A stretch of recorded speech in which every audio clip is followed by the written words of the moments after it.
आजकल की जिंदगी में ना एक एक जानी पहचानी सी भावना है, महसूस होती है ना।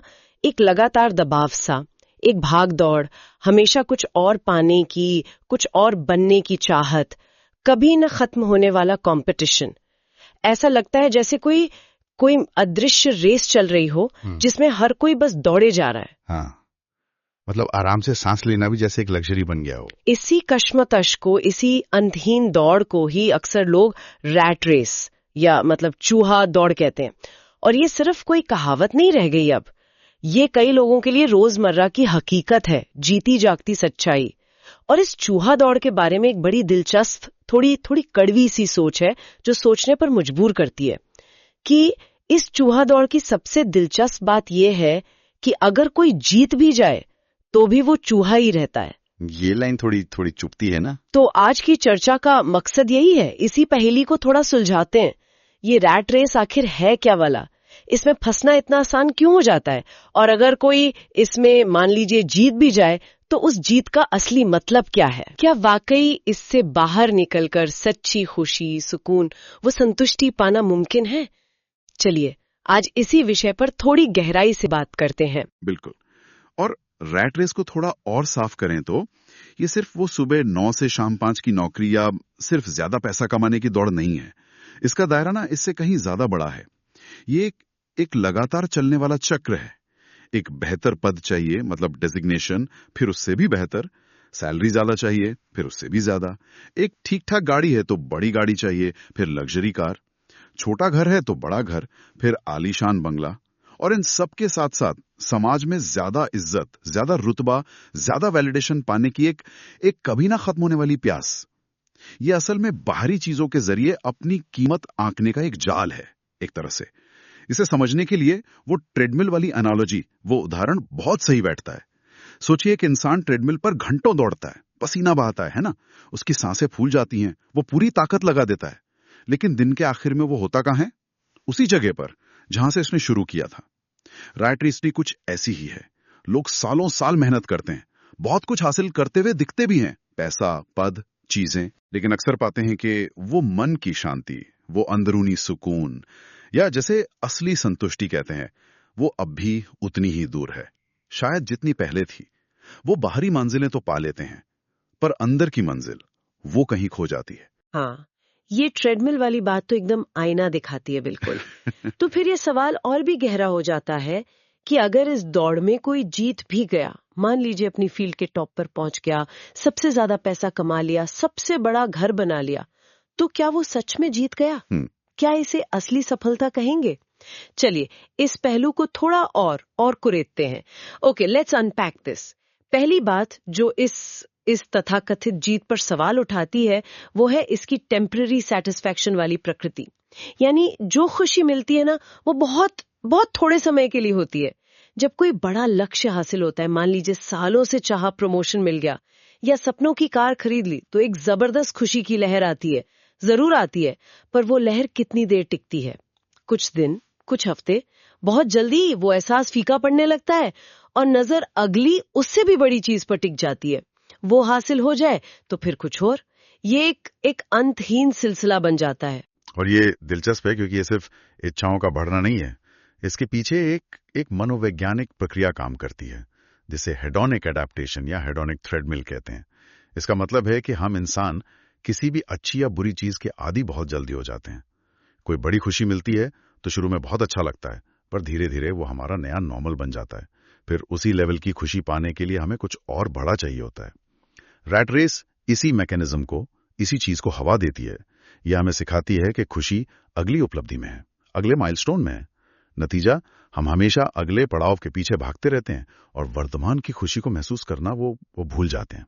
जैसे वो लॉटरी जीतने वाले लोग होते हैं ना, स्टडीज दिखाती हैं कि साल भर के अंदर उनकी खुशी का लेवल वापस वहीं आ जाता है जहां लॉटरी जीतने से पहले था। इससे पता चलता है ये बाहरी सफलता से मिली खुशी कितनी क्षणिक होती है। ये तो कमाल की बात है कि हमारा दिमाग ही हमें एक तरह से लगातार दौड़ने पर मजबूर कर सकता है। मैंने भी ये महसूस किया है, कोई चीज मिलने की जितनी खुशी होती है, उससे ज्यादा चिंता उसे बनाए रखने या उससे आगे जाने की होने लगती है।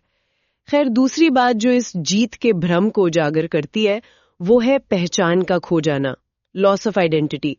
समाज, परिवार, दोस्त, मीडिया, ये सब मिलकर जाने अनजाने सफलता के कुछ पैमाने तय कर देते हैं, है ना?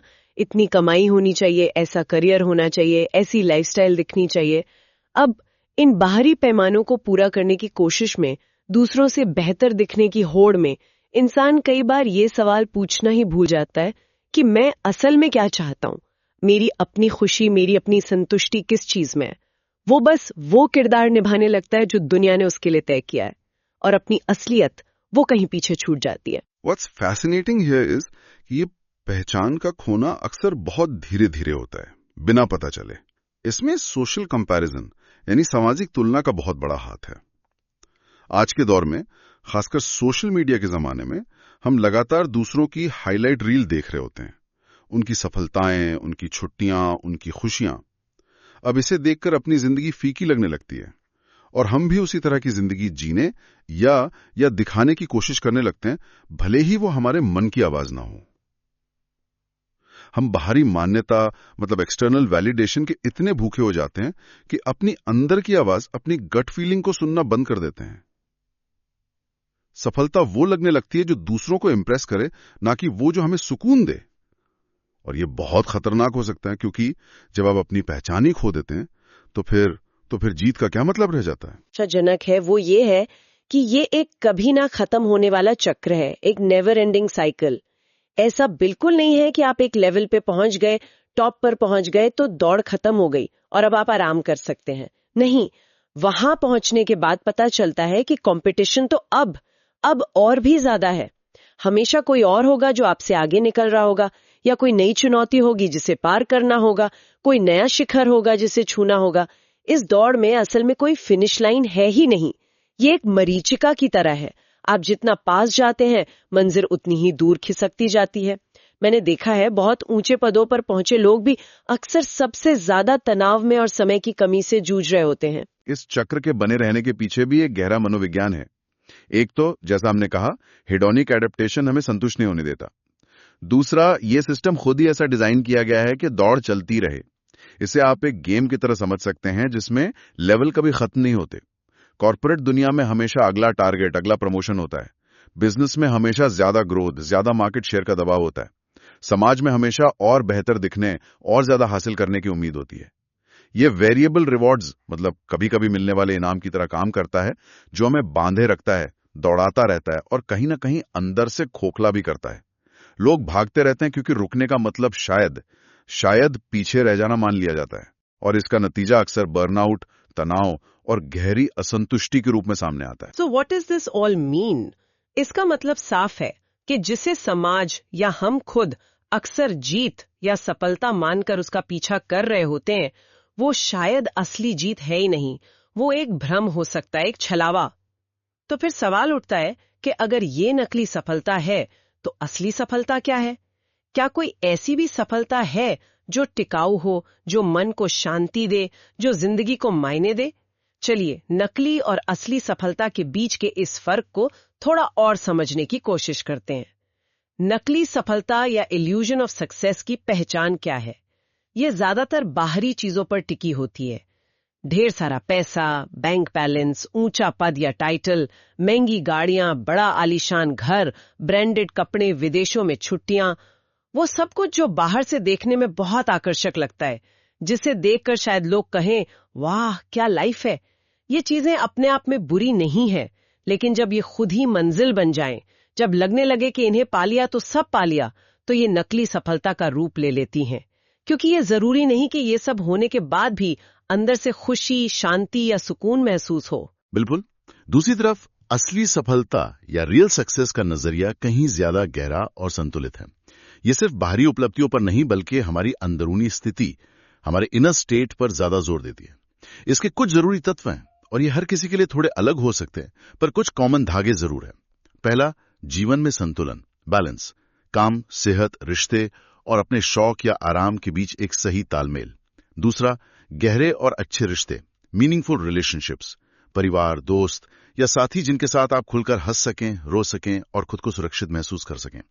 तीसरा, मन की शांति, पीस ऑफ माइंड, बेवजह की चिंता, तनाव और भागदौड़ से मुक्ति का एहसास। चौथा, एक उद्देश्यपूर्ण जीवन, लिविंग विद पर्पस। ये जानना कि आप जो भी कर रहे हैं उसका कोई मतलब है, आप किसी बड़े मकसद के साथ जुड़े हैं या दुनिया में कुछ सकारात्मक योगदान दे रहे हैं। और पांचवा, आर्थिक सुरक्षा, फाइनेंशियल सिक्योरिटी। ये भी असली सफलता का एक अहम हिस्सा है। पैसों की कमी चिंता पैदा करती है ना, इसलिए जरूरतें पूरी करने और भविष्य के लिए सुरक्षित महसूस करने लायक पैसा होना जरूरी है। लेकिन ध्यान दें, ये सुरक्षा है, न कि अंधाधुंध कमाई या दिखावा। असली सफलता बाहरी चमक दमक से ज्यादा अंदरूनी स्थिरता और संतोष के बारे में है। ये बात बहुत महत्वपूर्ण है कि आर्थिक सुरक्षा जरूरी है, पर वो साध्य नहीं, साधन है। असली सफलता का मतलब अमीर दिखना नहीं, बल्कि अंदर से समृद्ध महसूस करना है। अच्छा, तो ये तो समझ आ गया कि रैट रेस क्या है, उसमें जीतना क्यों असली जीत नहीं है, और असली सफलता के मायने क्या हो सकते हैं।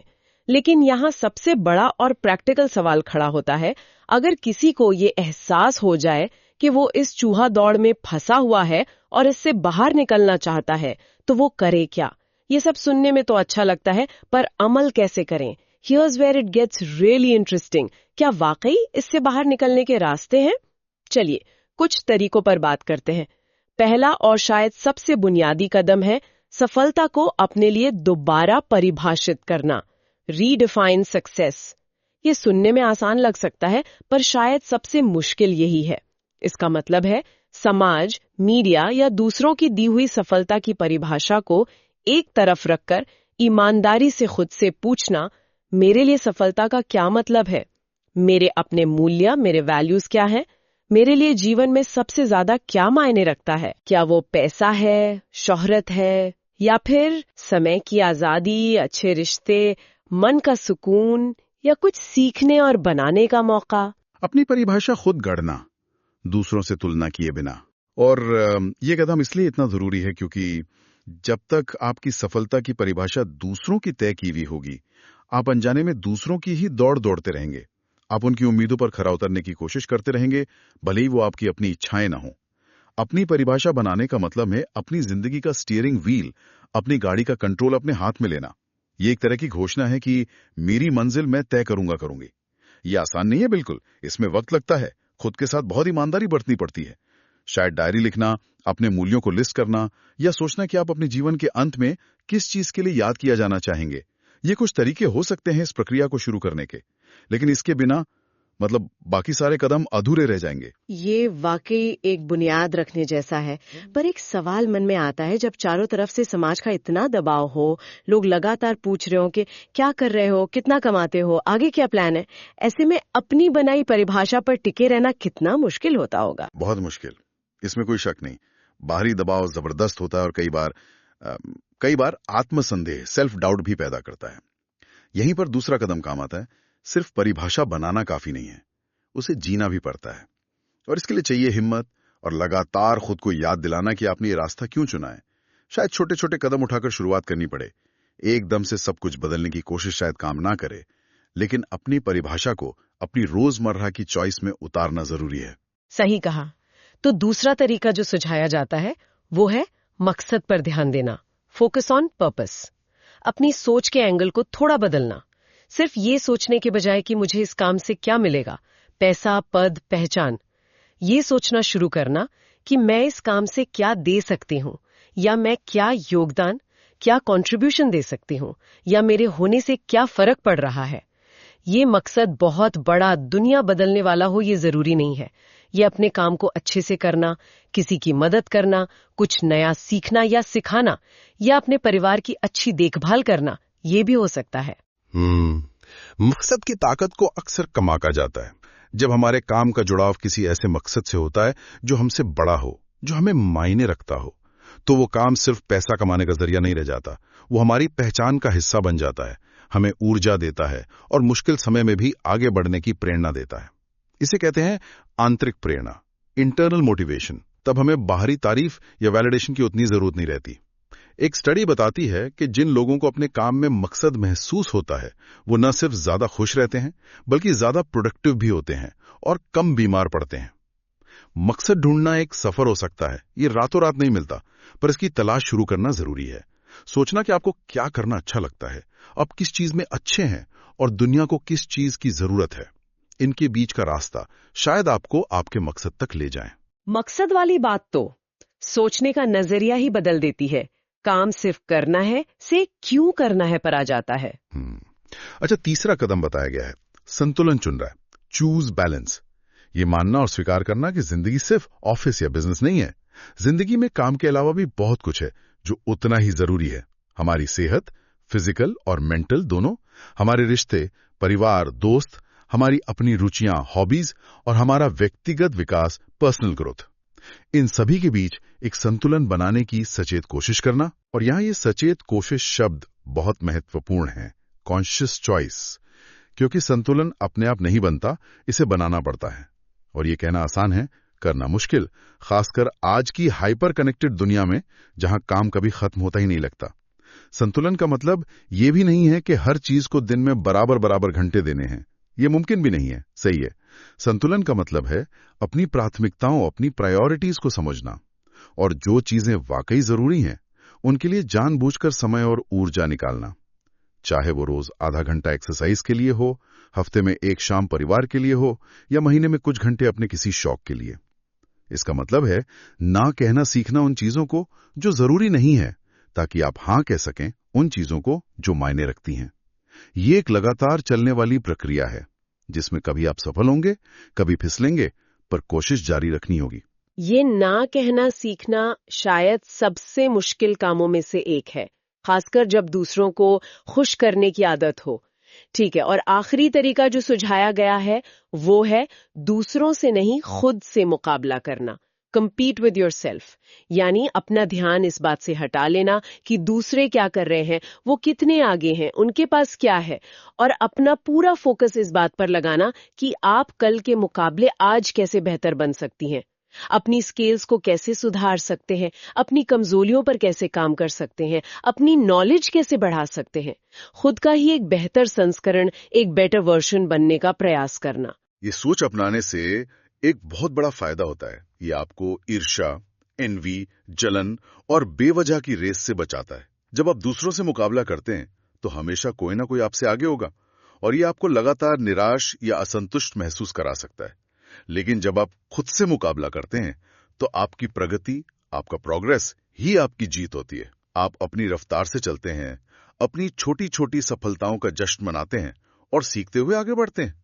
ये एक ज्यादा टिकाऊ, सस्टेनेबल और संतोषजनक, फुलफिलिंग रास्ता है। ये आपको बाहरी वैलिडेशन से मुक्त करके अंदरूनी संतुष्टि की ओर ले जाता है। हाँ, इसमें भी एक पेज, एक फंदा हो सकता है, कहीं हम सेल्फ इंप्रूवमेंट की ही रैट रेस में ना फंस जाएं। इसलिए यहां भी वो मकसद और संतुलन महत्वपूर्ण है। तो कुल मिलाकर ये चारों कदम, सफलता को दोबारा परिभाषित करना, मकसद ढूंढना, संतुलन चुनना और खुद से मुकाबला करना, ये सब मिलकर हमें उस चूहा दौड़ से बाहर निकलने का एक नक्शा दे सकते हैं। ये आसान नहीं है, इसमें समय लगेगा, मेहनत लगेगी और शायद कई बार रास्ता बदलना भी पड़े। तो आज की चर्चा का सार यही निकलता है कि ये जो रैट रेस है, ये हमें एक अंतहीन दौड़ में उलझाए रखती है। ये हमें ऐसी चीजों के पीछे भगाती है जो शायद हमें कभी वो सच्ची खुशी और सुकून न दे पाएं जिसकी हमें असल में तलाश है।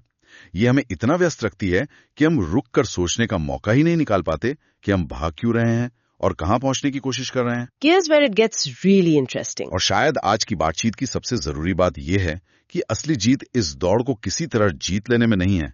असली जीत शायद ये समझने में है कि इस दौड़ में हिस्सा लेना ही अनिवार्य नहीं है, जरूरी नहीं है। हमारे पास ये चुनने का विकल्प है कि हम अपनी दौड़ खुद बनाएं, अपनी शर्तों पर। बिल्कुल। जिंदगी का मकसद शायद ये साबित करना नहीं है कि कौन सबसे तेज भागा, किसने सबसे ज्यादा दौलत इकट्ठी की या कौन सबसे ऊपर पहुंचा। If we connect this to the bigger picture, शायद इसका असली मतलब है अपनी शर्तों पर, अपने बनाए हुए मूल्यों के हिसाब से एक उद्देश्यपूर्ण, संतुलित और शांत जीवन जीना। और इस सफर में सिर्फ मंजिल पर नजर गड़ाए रखना नहीं, बल्कि रास्ते का, यात्रा का, हर छोटे बड़े पल का आनंद लेना।